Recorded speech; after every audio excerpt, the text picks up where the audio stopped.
Wrestling fans, if you like what you've seen, don't forget to like, comment, subscribe, and also don't forget to ring that bell. Hello everyone, I'm Terry Sullivan, along with Dave Drason, and this is another edition of Big Time Memories. Thank you for all of your feedback. We appreciate all the comments and suggestions, and today's show is the result of some of those suggestions. Yeah, people are really loving our, random stories or dressing room confidential, stuff that's never been told before. No particular individual wrestler is the theme, just random stories. Yeah, stuff that, we experienced and, going to tell you people for the first time, really. Yeah. And, just recently, and I'm so glad you're going to tell this story today, you published a story on slamwrestling.com, probably the most authoritative and believable source for wrestling information, in my opinion. But you published a story on there that you're going to relate to us today. Yeah, I did a story for Greg Oliver's group, Slam, and this has been a story I've been wanting to tell for many years, and I've never really said, anywhere, about this. And it's something I experienced when I was 12 years old. I was a wrestling fan, attending shows at Cobo Arena and, getting to know the fans. And, this particular day started at Cobo Arena. That would have been July 22nd, 1967. Like I said, I was 12 years old and couldn't wait to see this card, because in the main event was the Sheik versus Bobo Brazil. And everybody, this has been an anticipated, matchup for many years, since, 1965 when the Sheik bought the promotion. And other guys on the card were like Lord Layton, Gary Hart was there, Fred Curry, Bill and Dan Miller, Mark Lewin, Bobby Shane, and Mighty Igor. So anyway, great show, from top to bottom. And then the Sheik and Bobo match starts. And this was no 5-minute, match at that time. They really went at it. So I remember at right about the 25-minute mark, I'd say, give or take a minute or two, the Sheik and Bobo were going at it, and Bobo Coco butted Sheik out of the ring, and then the Sheik, had done so many dastardly things. And from my front row seat, and I was sitting next to Dawn Porter, Cleo Lane, who became Al Costello's wife, and seated next to them were the Reverend and Mrs. Cessna. Yep, every week, every show. And the Reverend Cessna, he's, he hated the Sheik. He was a raggy old codger. He hated the Sheik. And the Sheik, got Coco butted out of the ring and came toward us and right by Mr. Cessna. I don't know what, became of him, but he jumped out of his seat and he went after the Sheik. And the Sheik, he's seen him sitting there for years and years and years. He knew he was a regular. He sort of backed off, and security came, and basically, usually somebody interferes like that, they're going to get, tossed. They calmed Reverend Cessna down, and so did Mrs. Cessna, sat him back on his seat, and about, proceeded. Yeah, he'd get all wrapped up in the action, man. Yeah, and, then what ended up happening, Sheik got disqualified. No. So, he, retained the title, and, the belt, was still around the Sheik's waist, and everybody left disappointed. So, the very following day, July 23rd, 1967, a big, a memorable day in the city of Detroit, and I'll say why. The day started out, I left my home on the east side of Detroit, took my bus downtown. I walked to the, tunnel to go over to Canada, and walked from the tunnel to CKLW Channel 9 Studios, where, the promotion filmed 2, shows, for and to promote the upcoming, match or matches. So usually we're the first ones to find out what the card's going to be, instead of having to wait till Thursday night, at 8 o'clock when the show would air. So we already knew what the bouts were going to be, and that happened to be a rematch between Sheik and Bobo Brazil.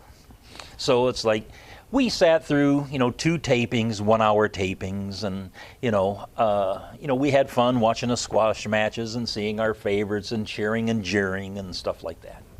So anyway, the show's over. Everybody's let out of the studio, and most people are going to their cars in the parking lot. And I didn't drive at the time. I'm only 12 years old.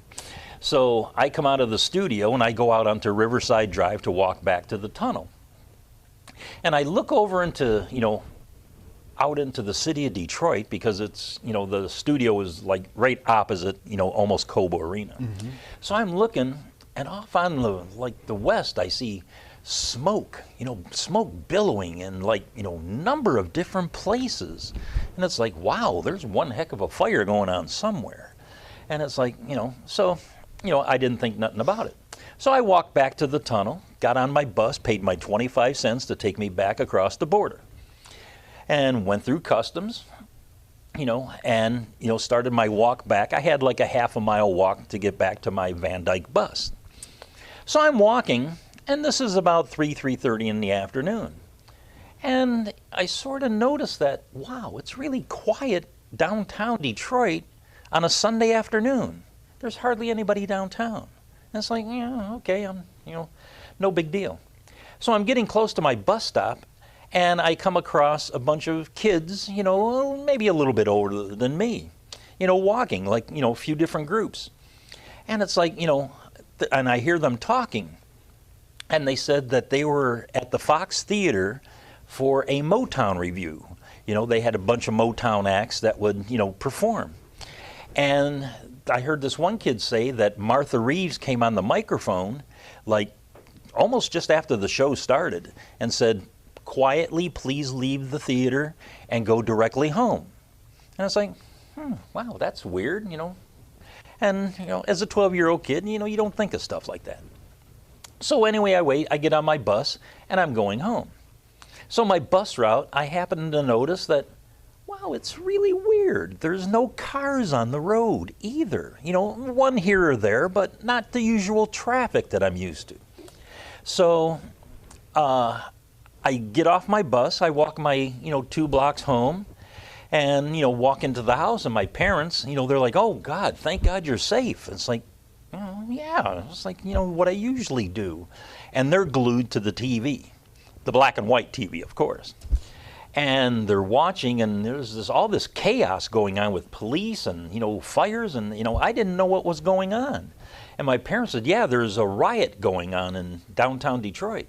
And I go, I didn't understand what a riot was, a 12-year-old kid. So anyway, that's what was going on. And come to find out, the night before, I guess the heat that was at Cobo, with the Sheik and Bobo, must have, taken over the streets, because on 12th and Claremont, the police raided what was called a blind pig, an illegal drink and gambling place. And they arrested 82 people. Wow. And what ended up happening, there was racial tension across the country at that time, right. And there was riots in other cities, and it just spilled out into Detroit at that time, which, caused the Detroit riots. And being home, with my parents that day, I remember, it was about 6 o'clock at night, and I get a call from my grandmother, who lived 2 doors down from my father's store. My father had a, butcher shop, meat market, just a neighborhood, store. And they said, yeah, they broke into the store and, they're stealing everything. Which, that was typical looting and, the fires that were burning throughout the city and stuff, that, what was going on. But when my father finally went there a few days later, the place was ransacked, everything was gone. But he said he went under the register, and the weekend's receipts were still there in a brown paper bag. Wow. They didn't steal the money. They stole everything else but the money. So anyway, I remember my neighborhood, there's, the guards and police and tanks and, troops just everywhere, just patrolling the streets. And as a kid, oh, well, that's really cool. It's like, playing, G.I. Joe or something like that. I just didn't, know the ramifications of what really was going on. And then it came, it sort of died down over a week. There was a bunch of arrests and buildings burnt and people who were died, and, things started to calm down. And I waited, that 2-week period, because the Cobo show was coming again, and that would have been August 5th, 1967. And it was the rematch of Sheik and Bobo Brazil. And other guys on that show like Chief White Owl and Dr. Jerry Graham and Bulldog Brower, Billy Red Lyons, Ricky Cortez, all the greats were on that show. But the main event, Sheik versus Bobo. And what ended up happening, and before I get to that, I'll say this. I talked to the Sheik many years later about this incident, and he relayed to me his thinking of, how the ending happened. And that's why I say that to this day, from the 1967 riots, I believe that the Sheik helped heal the city of Detroit. Because that night, it wasn't planned for him to lose the belt, but he figured what better way to help heal the city than to lose the title to a person of color, being Bobo Brazil. And Bobo Brazil did defeat the Sheik, for the title. And the thing about that was, during this racial tension and stuff, all of us, came into Cobo, whites, blacks, Mexicans, just everybody from all different walks of life. And it was all about wrestling. Mm-hmm. It wasn't about racial things at all. Right. And we came there at Cobo as one. And when Bobo Brazil won that title, and the boys came out of the dressing room and raised him on his shoulders and paraded him around the ring. And the fans went, nuts. Cobo, I never heard an echo of, cheers and, jubilation ever before that big. And all because, Bobo won the title, all us fans, black, white, and, whatever, high-fiving, shaking hands, hugging and everything. And to this day, I say, from the 67 riots, the Sheik helped heal the city of Detroit. Wow. That's a great story, very profound. Because Bobo had been chasing the Sheik for years. Exactly. So this thing had been building forever. The Sheik was always a great proponent of racial equality, and he would kid, being Arabic, that he said, well, I'm just a black man. And he said that not entirely joking. He was pretty much serious. He believed he was a black man. Mm-hmm. So that's one story, and I thank Greg Oliver and Slam Wrestling for getting that out worldwide to fans, and I've got great response about it. And now you fans on Big Time Memories get to hear that story. I bet you have gotten a good response. That's a great story. I appreciate that. Yeah. And speaking of the Sheik, I remember we did a segment a while ago, and you talked about your first time appearing at Cobo Arena. Right. And you said something about your first time meeting the Sheik. Oh, yeah. Tell me about that. Well, of course, the Sheik was one of these guys from the time I was a little kid that I was always so afraid of, and like a lot of people would always run away from him. As I was into my teenage years going to the matches in Toledo, I still avoided him. I never talked to him, but he would always watch almost all of the matches.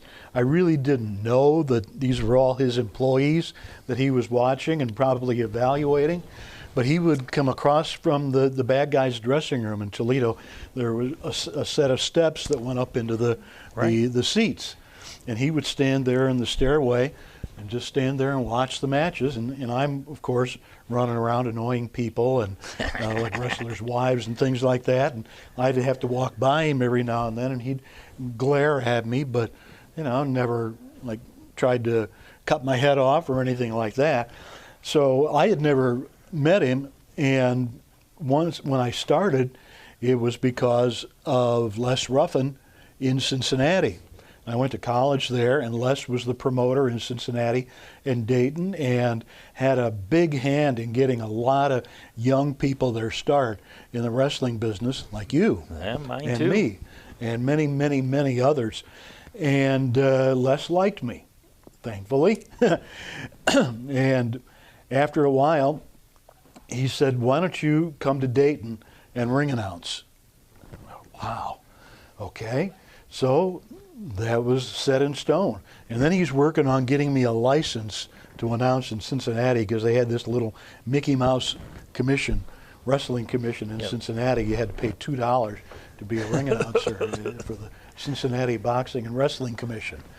And so I got to Dayton and started announcing in Dayton every Monday or every other Monday whenever they ran. But the Sheik hadn't come to Dayton yet. He didn't always go to the smaller towns, Right. the smaller cities. He was at Cobo every show pretty much, but not so much the other towns. He'd be there once every 3 or 4 months, come in, and that'd be about it.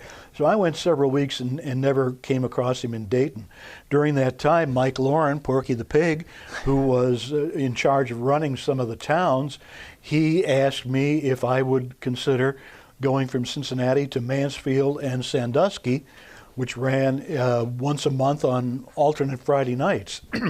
I said, sure, I'll drive all the way from Cincinnati to Mansfield and Sandusky. Why wouldn't I? Heck yeah, for almost no money. But I did it, and I was glad to do it. And then I started, was about to start in Cincinnati, hadn't yet. And the Sheik came to Dayton one night and watched me announce. And apparently he must have liked what he saw, because several days later he was in Cincinnati, and after the show was over, Les Ruffin said, "Go on out to the car, the Sheik wants to talk to you." What? Oh, what did I do wrong? Got to change your underwear? What? Going to talk to the Sheik? Oh my God. So out I went. He was in the purple Lincoln.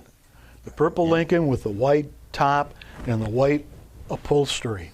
And Jesse Ortega, who was working in the office at that time, was the driver that night. And I walked up to the window, and the Sheik was really waiting for me. And he said, "So you want to announce for me, huh?" I said, "Yeah, sure." He said, "All right, I'll tell you what. Come to Cobo Arena in 2 weeks, buy yourself a black suit, and we're going to do TV the next day. You do Cobo Arena that night, and we do TV at channel 20 or 62, whatever it was, the next day." And I said, "Okay." And I'm like, oh my God, I can't believe this is happening to me. And he says, "And don't tell anybody you ever talk to me. If you do, I'll cut your tongue out." Yeah. Okay. And I believed he would. Yeah. And the rest is history. Yeah, great story. Yeah. You know, man, you know, Les Ruffin, you know, you mentioned him, you know, God bless his soul. He was such a nice man. Yeah. Helped you, gave me my first opportunity in the territory here to shoot up at the ring in Cincinnati, and you know, that led to Dayton and then Toledo, and then finally I got my chance at Cobo Arena, and you know, from there taking pictures. Then I started, you know, writing the body press, and you know, my career was taking off as a young kid, and you know, we got to work together so many times. Yeah, right. You know, and speaking of one time we got to work together, this would have been 1974, late 73 into 74. The Sheik knew that I wanted to become a manager. You know, I was too small, skinny. I only weighed like 142 pounds at the time. You know, I couldn't be a wrestler, and I had no aspirations of being a wrestler at all. But I wanted to be a manager. I wanted to be like Abdullah Farouk. I wanted to be like Bobby Heenan. I wanted to be like George Cannon. I wanted to be one of those guys, and he knew it. You know, we talked, you know, numerous times when we were together, you know, away from, you know, the matches and stuff. So he knew I wanted to do this. So it was a time that the first time was at the office at Big Time Wrestling Studios in Williamston. And he says, "Okay, come on. I'm going to put you up there." This was after all the other guys and cities, the promos were done. And he says, "Yeah, okay, you get up there. Give me 2 minutes." And I think the very first guy I was with was Killer Brooks. And he says, "Do 2 minutes." And, Brooks, great guy on promo, I was hoping that he's going to, help me, jump in somewhere. And it's no, they gave me the whole 2 minutes. Yeah. And that 2 minutes, people think it's easy to cut a 2-minute promo. No. Well, it's not. You have to really think and improvise and ad lib. That's what you do. It's not like you got writers. Not back in that day. We didn't have writers. No. You wrote yourself and put yourself over. So that was my first foray. And then every time we would shoot, promos, if I was there, Sheik would have me at the end of the show, and he'd film it.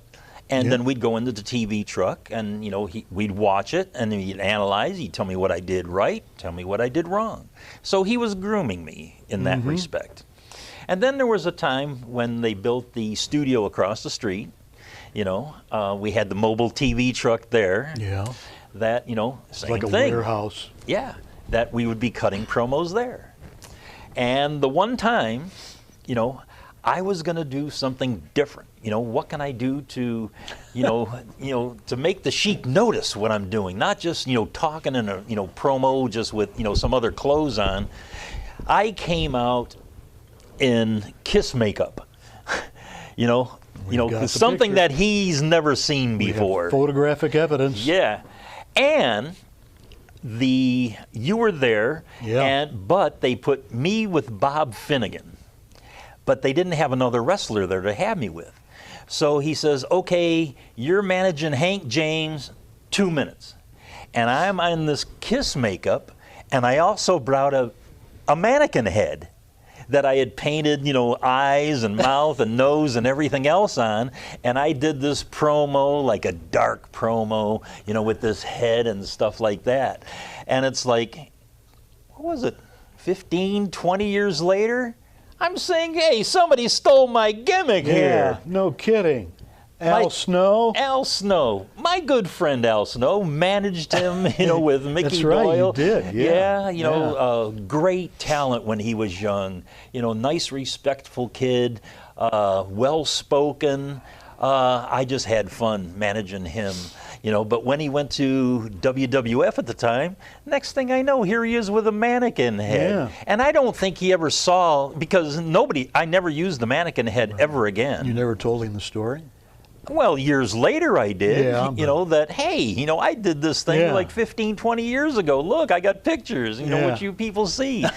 So that's, that was my first foray with the head, first head I ever got, and I guess the first head that Al Snow used too. So that's my story with, the head. That's your story, and you're stuck with it. The next thing I want to get into is an absolutely fascinating topic to me. And a lot of people out there are into championship titles, championship belts, as they call them. Although the Sheik would say, don't call it a belt. It's a championship. It's a title. Yep. Okay. And the history of championship belts in big-time wrestling in Detroit, the United States Championship and the Tag Team Championships. Well, let me start with the singles championship belt. There was 4 different versions. Very first and foremost, when the Sheik beat Johnny Valentine for the title in 1965, there's the original belt, which, we'll have pictures showing the fans here. And Sheik held that for a number of years, and that was the title belt. And then when Bobo Brazil finally beat the Sheik for the title, they took the belt and they added studs to it. They put these, black studs all around the belt. So they just modified the original belt.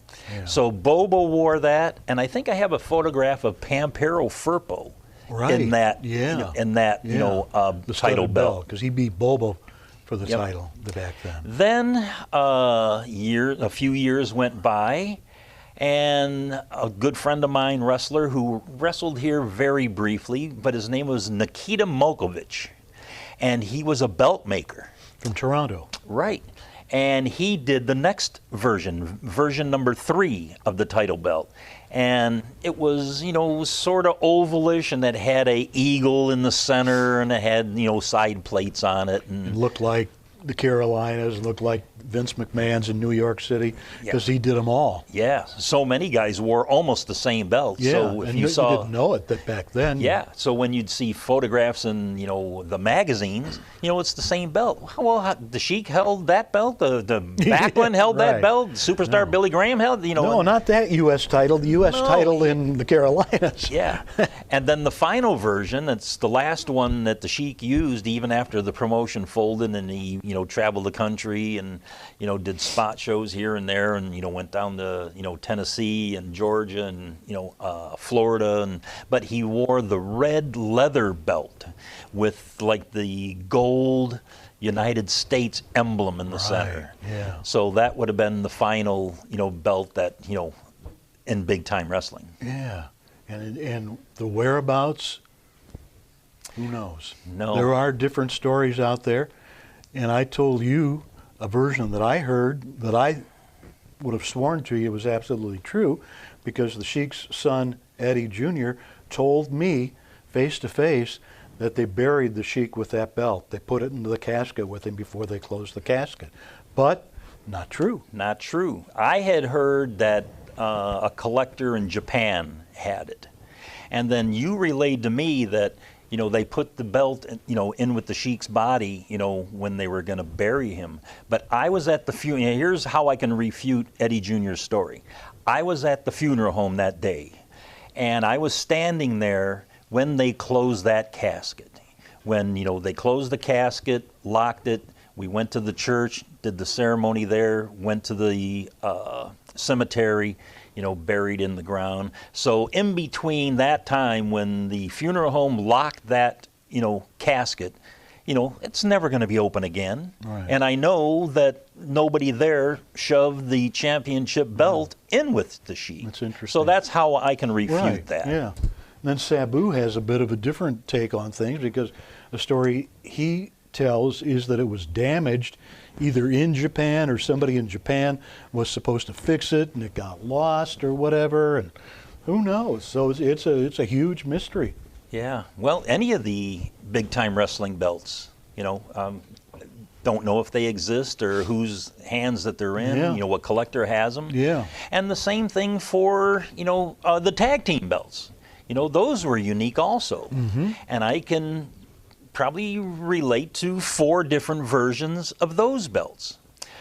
First and foremost, I can remember the Hells Angels wearing the square belts, which were owned by Dick the Bruiser. Well, weren't they Paul's? No. Well, they could have been. I think he supplied the belts. Chris Colt, Paul Dupree. Yeah. I think they were his belts. They eventually ended up as Bruiser's tag team championship belts. Right. And those are the ones we used for Bruiser Bedlam. Right. And I think my good friend in the Indianapolis area, Chris Parsons, owned those now. He does, yeah. Right. So those I remember were the first version. Yeah. The second version was the round ones. It was like a oval, round, belt, with, the like United States. Stomper and Justice, right? Right. Stomper and Justice wore those belts. And then years later, and because, they really didn't have tag team championship, belts for a while, or any championships. Mm-hmm. And then they resurrected the titles again, and it was almost a replica of the Sheik's third belt with the, made by Nikita Molkovich, mm-hmm. with the eagle in the center and gold piece and plates on the side. Yeah. So the Sheik's, United States Championship and the Tag Team Championships belts looked almost the same, or basically the same.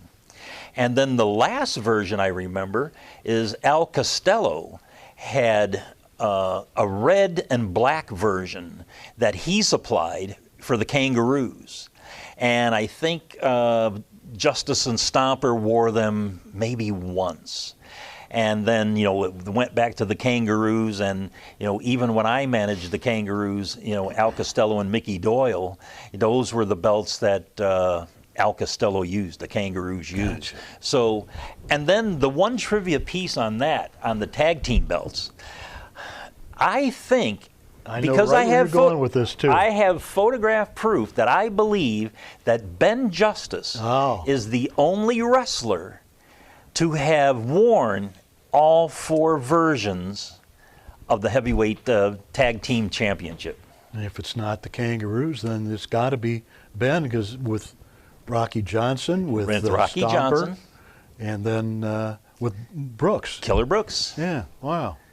You know, so many times things come to me as we sit here. Do you know there was another title in big time wrestling toward the end? What's the that? WWS title. Worldwide Sports title? The Worldwide Sports. Worldwide Sports was the company name for big time wrestling.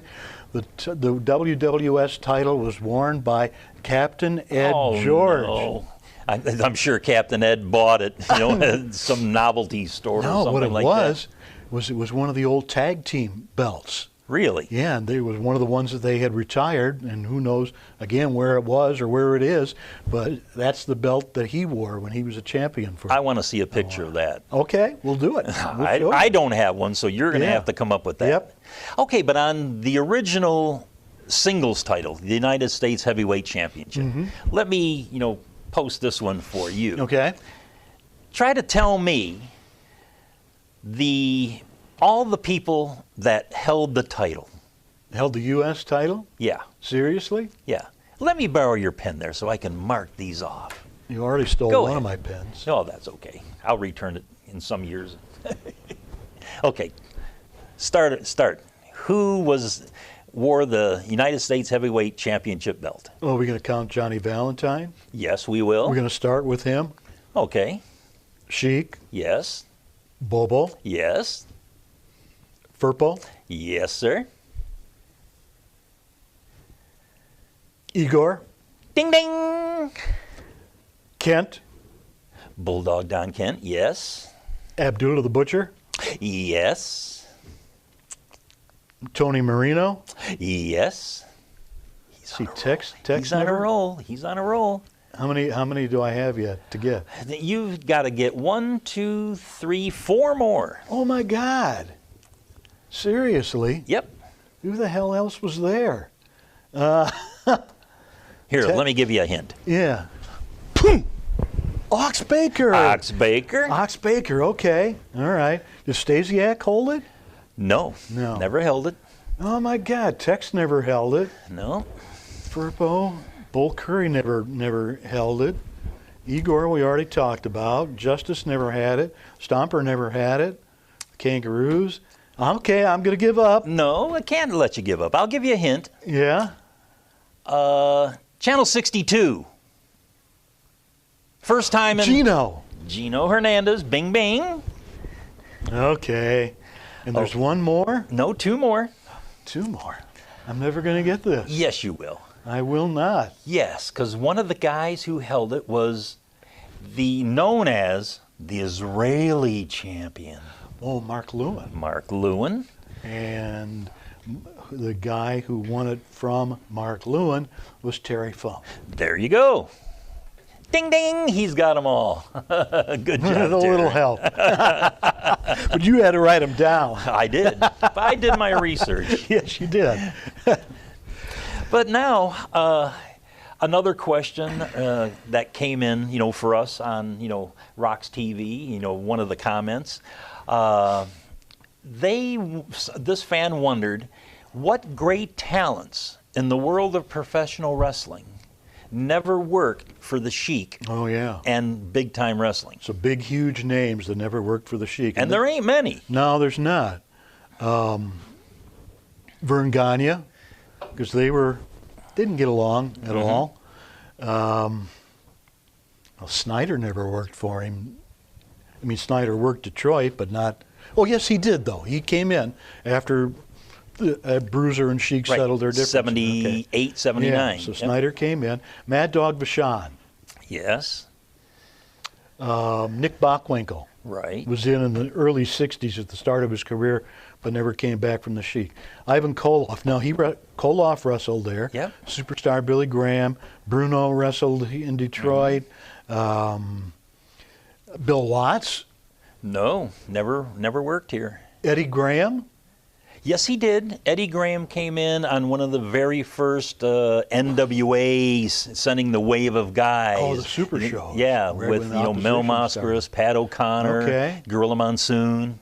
Well, Kerry Von Erich never appeared here. Kevin did, but Kerry was, I don't think had started yet at that point by 80. Oh, gosh.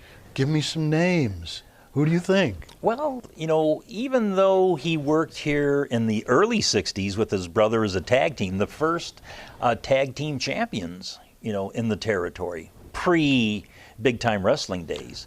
But John Tolos never came back and worked for big time wrestling. That's another question that we get a lot, because the Sheik and John Tolos had this huge money-drawing feud in Los Angeles. Yes. And everybody sort of expected it to come to Detroit, but it never did. Same thing with Freddie Blassie. Yeah. They had huge matches in L.A., and Blassie came to Detroit every 3 or 4 months, came in. And in fact, Mickey Doyle had his first match with Freddie Blassie on television. TV. Yeah. Yeah. But why do you think that the Blassie and Tolos never wrestled the Sheik in Detroit? My first thought would be money. Maybe the Sheik didn't want to pay for trans on a plane ticket from L.A. because that's where Tolos and Blassie were based. They knew the payoffs. Through rumors. They thought the payoffs were bad, so maybe they wouldn't want to come back here to do those kind of shots. And also Blassie and Tolos, you got to figure in L.A. Before Blassie was like one of the good guys there. Blassie was like one of the biggest hated heels in the world of professional wrestling. So was John Tolos out there. Yeah. I mean, drew big money. Maybe bringing those two guys in, he didn't want to relinquish himself as the top heel. He didn't want Blassie or Tolos to steal any of his thunder. Yeah. But if, Blassie or Tolos went against the Sheik at Cobo Arena, they would really have had to promote them, first. You just, because there was times I know that, like the first time they brought Dory Funk Jr. in, the NWA champion. I'll say 90 to 95% of the fans of Cobo had no idea who he was. That's right, because he'd never been shown on TV. Not unless you were, one of the readers of any of the national magazines. Yeah. Well, yeah, great. Dory Funk Jr. is coming in. But when he come in, going against either the Sheik or he went against Ernie Ladd and Pompero Firpo, the fans just, okay, just another guy. And wait, what's he doing? He's in the main event here. Well, same thing with Harley Race. When Harley came in, they didn't know who he was. Exactly. He was one of the best in the world. Terry Funk. Yeah. They knew Dory. He was here, a number of times defending the belt. But, when Terry came in, not unless you were a hardcore fan did you know any of these guys. The only thing I ever wondered about was because, we talk about Detroit, but it was a lot more than Detroit. It was all Michigan and all Ohio, and Tolos or Blassie, neither one of them were going to come and work the circuit. Right. They were going to come in for Cobo, and that was it. They're back home to money land, the salad land. Mm-hmm. So I don't know if that was a factor or not. Well, we'll never know, will we? But there's not that many who superstars who didn't at least make one appearance in Detroit. Yeah, even in the dying days, the great, like Peter Maivia and Mil Mascaras came in, and so many others. But you could be the biggest name in wrestling and still not be able to draw money and bring the house up, and that's right. That's the sign of the time. Yeah. That is it. And another sign of the times as we end this episode. We're out of time. Yeah. But as we customarily do, Terry, we end with you doing a ring announcement on one of the guys. Hopefully somebody I know. Okay. Yeah, I'm not going to do what you did to me some time ago. I'm not going to give you, some jabroni. But anyway, how about you doing, like who we just talked about? How about you doing an outro and a ring induction for the great Freddie Blassie? Oh, Freddie Blassie.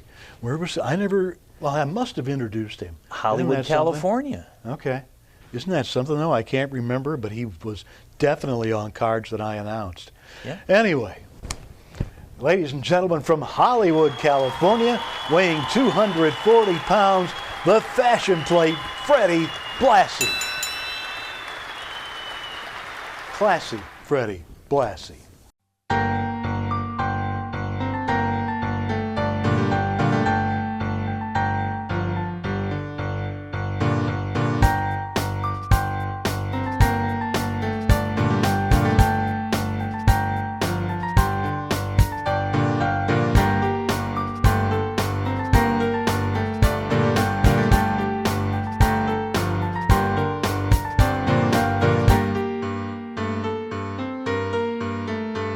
I'm really proud to say that I'm a part of IBW. I take pride in IBW that we are a family-run company.